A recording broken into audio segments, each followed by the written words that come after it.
Hello guys, it's Genevieve Tabili Norman.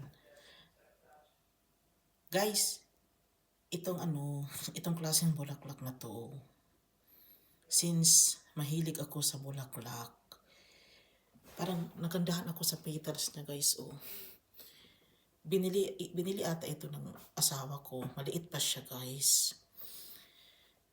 Tapos, I don't know how to plant this kind of flowers talaga. Kung ano talaga yung itinanim nila, yung ano ba, yung katawan ba nila, or yung bulaklak ba nila. Basta binili na lang niya ng ganito.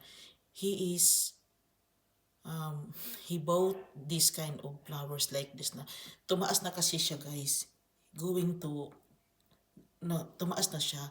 The flowers will be growing. Napansin ko kasi siya doon sa mga bulaklak nila na parang pwede siya maging kahoy guys. This kind of flowers will be tree. Tingnan niyo guys. Lumaki pa ito siya ng lumaki. Parang kahoy siya guys. Ito lang siya. Ganito lang siya. Tapos lumaki siya ng lumaki. Kahoy na bulaklak guys. Ito lang siya. Tapos tumaas siya ng tumaas.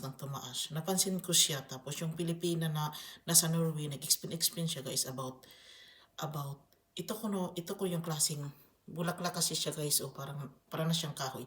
Ito kasi yung tipong bulaklak daw na wag niyong hayaan dyan sa winter kasi mamamatay siya. Ipasok nyo, pag mag-summer daw, ilabas nyo. Ganun din, ganito daw yung niya, ugali niya sa mga bulaklak. Mga bulaklak kasi guys, mga tanim, may mga kasi sila guys may mga gusto nilang, para silang mga tao ba na ayaw nila sa lamig, mabubuhay sila ganito, ayaw nilang ilabas, pang indoor lang sila. Ito kasi yung sinasabi niya, ikinapya ko din. Bumili kayo ganito, yung dahon niya, tapos pag nyo, pansinin nyo na parang lumaki siya, ganito na siya until tumaas siya ng tumaas. Ito lang siya. Nagandahan kasi ako sa bulaklak niya guys. I'm attractive to the petals. Kaya ipinasok ko, ginaganito ko siya. Sa labas lang naman nung una kasi Sa labas lang naman kasi siya Baka gusto nyo itong klaseng bulaklak na ito. Bilihin nyo na lang na parang maliit pa siya. Yung dahon na lang ang anuhin nyo.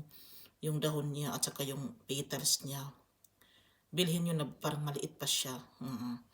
Dito kasi sa Sweden, nagbinta kasi sila ng kasi they are selling na maliit pa sila guys. Hanggang ikaw na lang magpalaki sa kanila. Napansin mo, marami kasi talaga kasi ganito. Marami kasi nagbinta ganito dito sa Sweden kasi may presyo na siya guys. Kung maliit siya, hindi siya mahal. Kung lumaki siya, medyo mahal siya. Oo. Guys, dito na lang ako. Maraming salamat. Bye.